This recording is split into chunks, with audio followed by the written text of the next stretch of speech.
me to introduce Peter Cullen and Frank Welker to you guys.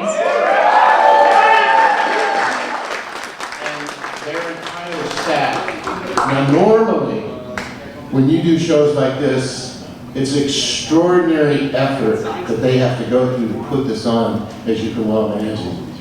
But under the circumstances, multiply that by 100.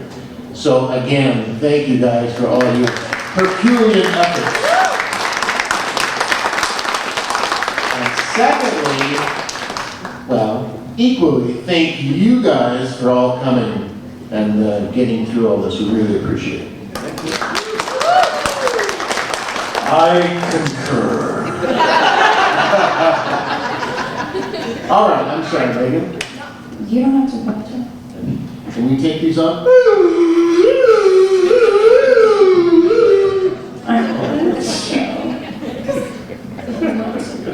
Oh, I see. I should have warned you. It's just me. We were coming up in the freight elevator, and one of the gentlemen is taking great care of us mentioned that he was talking to some young fella, and he didn't know what a rotary phone was. And I can well understand that. I said, well, if kids don't know what a rotary phone is, then I'm going to lose one of my little things that I used to do years ago. You guys know rotary phones, right? Yeah. You remember that?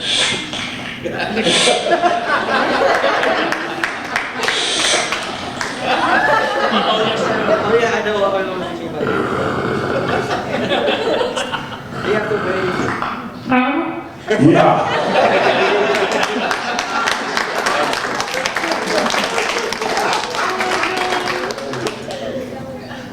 All right, so I think we're going to start with some crowd questions, if that's okay with you guys.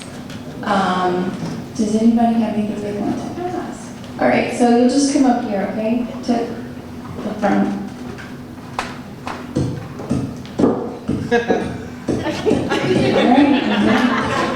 My name is Michael. My question's for Peter. I wanted to know if you were approached for the new Netflix series. Because the part went to someone else, obviously, but I just wanted to know if you were approached. What? Netflix. Oh, Netflix. No. Well, because I'm a union person. I've been working for the union, you know, Screen Actors Guild, after the American Federation Television Radio Artists, for many years. When I joined the Sonny and Cher show back in 1971. That's when I first came to Hollywood from Canada. So my whole future is partly responsible would be my union, and I'm not going to break my union. I'm not going to go against my union. They've taken care of me, and so Netflix is going against our union. They're hiring people that are not union members, and Well, they should have you regardless. well, I would be made an example of even if I did become a scab. I'm not a scab. No, I'm not a scab. No, I mean that. It's a hard thing to discuss because, you know, I'm losing out on a character that I created, and you know, it's a very endearing character because my brother Larry, and you know, it breaks our heart. That's what it comes down to. Yeah, because those characters, they were drawn, but they were from, and I'm saying me too, but Peter, there are our DNA and there are creations, those sounds, and to go just because you want to go non-union is very disappointing. Thank you for that question, Michael. Yeah. By the way, I'm sorry, just one footnote though, is the studios do listen to you, and you people really are what we do this for. So through social media, or if you're not happy, let people know that the way you feel. If you want to hear Peter continue on, or Frank continue on, maybe you should let them know. Yeah. Thank you for that. We have another question. Good afternoon, gentlemen. My name is Curtis. On a slightly maybe happier note, we saw the big resurgence of the Transformers with the Bumblebee movie. I know you did some voice work. I know it wasn't animated quite the way you would have liked it, on the close-ups, but there's a lot of talk about future Optimus Prime movie. Maybe we'll see Megatron in that movie again. Any update on that? Maybe tell us where we stand a little bit. I have an update. Had you asked me that question, and I was asked that question in Liverpool, England last week, when I was in, where were we? We were just in, Richmond? no, it was in Liverpool. Oh, Liverpool. The last day we were there, I was having my picture taken with the Optimus Prime truck, which was the, not the Freightliner, the big, that looks like a Peterbilt. Anyway. Unleashed. So, the guy that's in charge of it, it's a Hasbro truck owned, I guess, by Hasbro Paramount Pictures. And the guy that's in charge of it, I guess, goes with it when it's shipped overseas and do all that stuff. He says, we got a new truck, we're working on a new truck. It's like it's a Freightliner. I said, are you serious? I said, did he say Freightliner? This is Generation 1. This is the end of the Bumblebee movie when the Camaro and the old Freightliner going over the bridge. I said, it dawned on me. I said, they're getting ready to do a movie with the Generation 1 truck.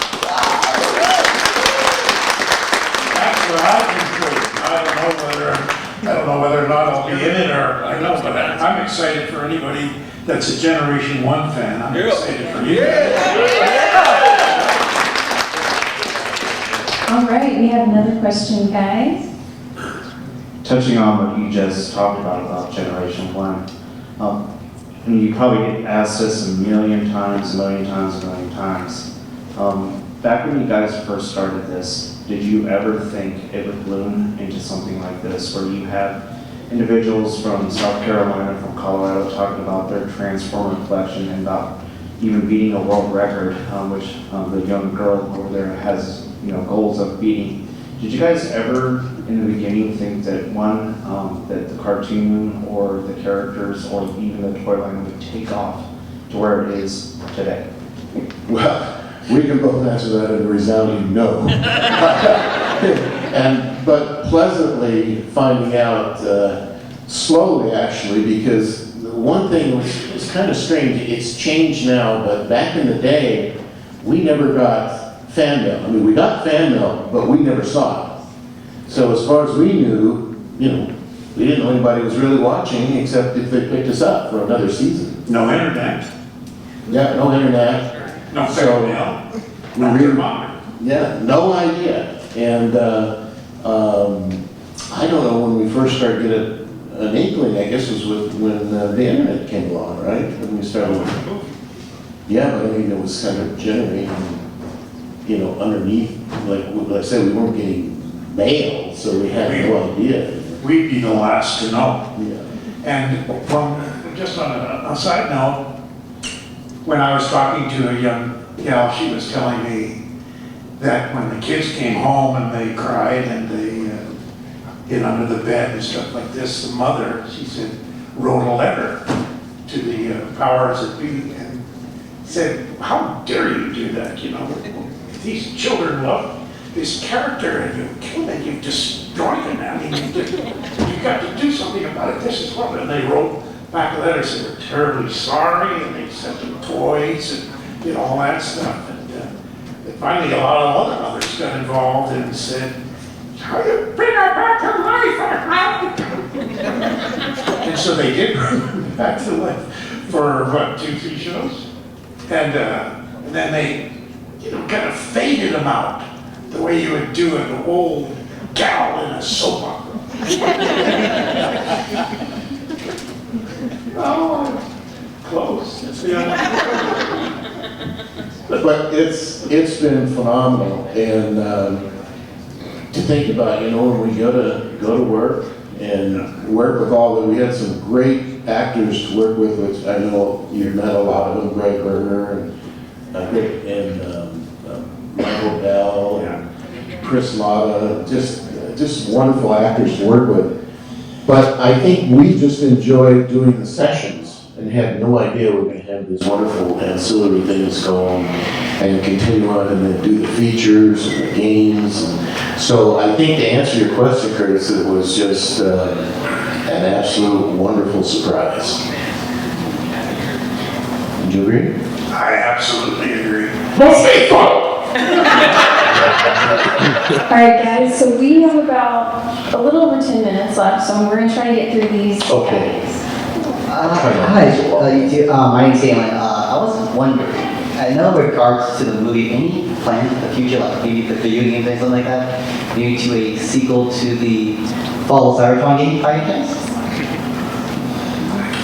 You know what? We can only hope, but it seems like the Bumblebee movie kind of got things excited and keeping the franchise going and kind of even in a little bit different direction. But as Peter said, there's some possibilities of G1 stuff coming. So I think there's going to be a good possibility there.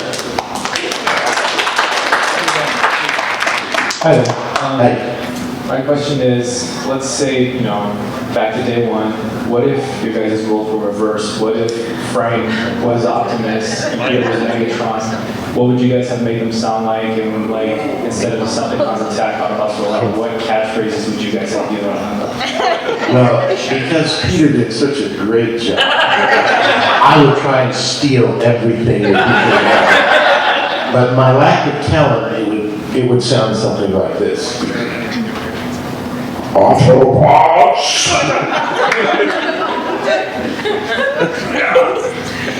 Autobots!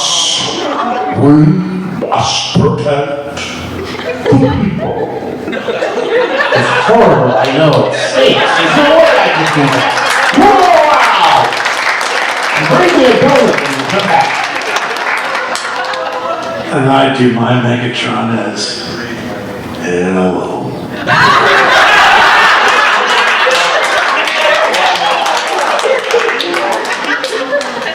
My name is Megatron. Not that anybody cares. Very good. Thank you. Thank you so much.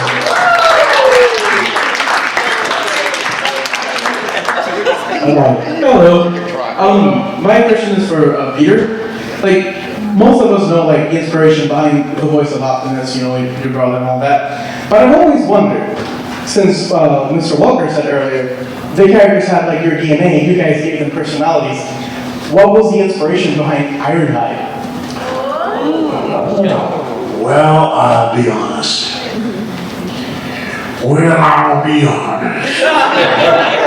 That's awesome. About the night before I was introduced to Ironhide, I watched a movie on TV, and there was a guy named Chill Wills. You ever heard of him? You gotta be my age to remember. They don't know. Well, Chill Wills was my inspiration for Ironhide. That's awesome. And as this young gentleman just said, back in the day, Chill Wills, before he became a character actor, was on the Hopalong Cassidy show as the Chill Wills and his Melodiers, melodies or something. I've got that all wrong. They were the singers, and they provided the music, and Chill, you could hear his voice in the background. He was always the baritone. down here, boom, boom, boom, boom, down Oh my God. Do a little bit of Iron Man, just boom. Oh, come on, Prime. Let's kick some butt. Thank you. Hi. So we've met things with other panels, and I've heard stories from other voice actors about the two of you. So my question is, have you guys ever worked with Mel Blanc or any of his contemporaries? Do you have any interesting stories about him?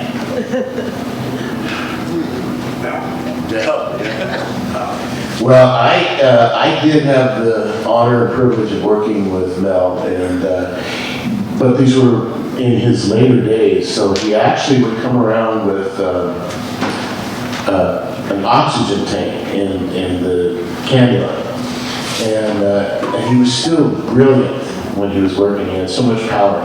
But I had to do Dino for him, which he asked me to do because it was hard. I was doing that thing. And it's something, and it does hurt your voice. And but I remember, here's Sweet Mel, you know, just kind of getting along in the latter part of his years, but still just when he get to like, yeah, what's up, Doc? Like a terrible impression.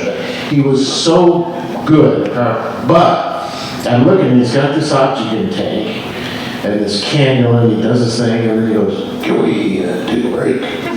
Not sure.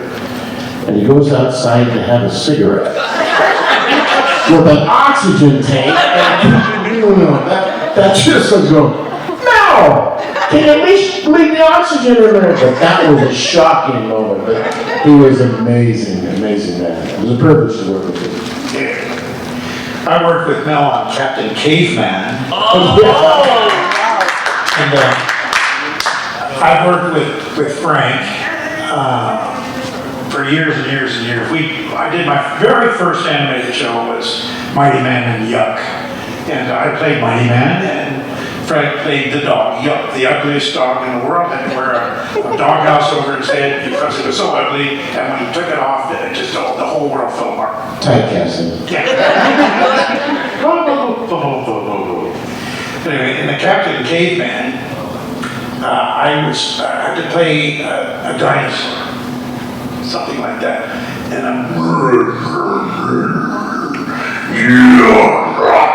he looked at me and went, "Ooh, that's a mean one." I already came out of my chair.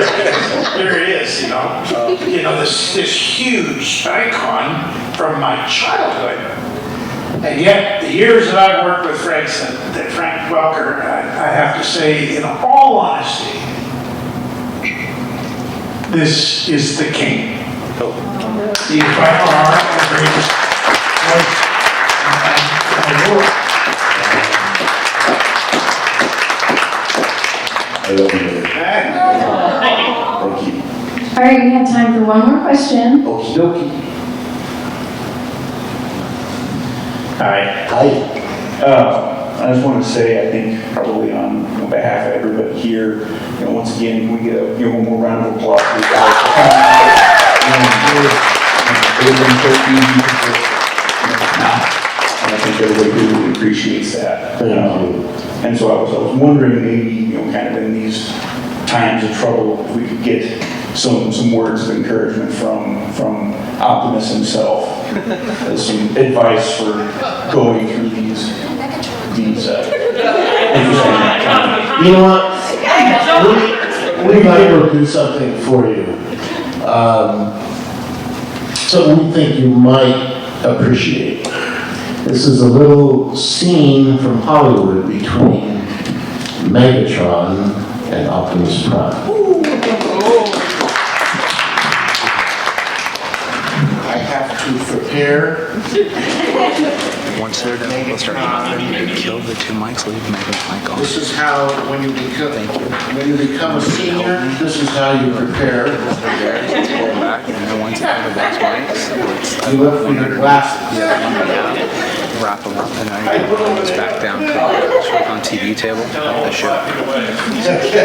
Huge help. I just talked to you guys, they have no idea.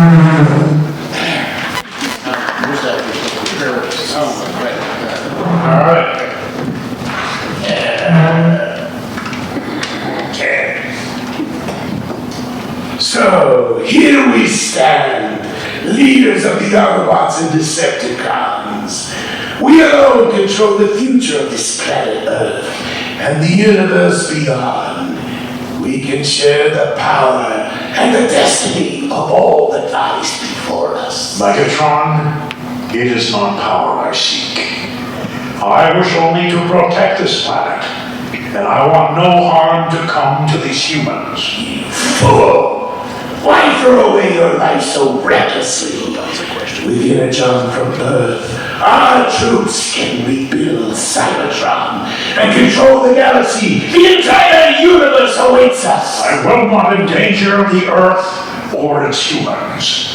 Cybertron has shown us the devastation that comes from greed and power. Then you will be forever my enemy, Optimus Prime. No one will stand in my way. One shall stand, and one shall fall. So be it. Power through tyranny! I will never give up hope that one day we will all stand as one. Until then, Autobots, roll out!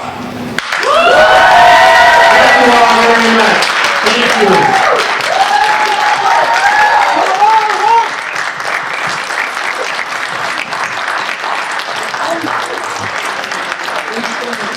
Thank you guys for coming out for the Las Vegas Toycon, to Peter Cullen and Frank Welker.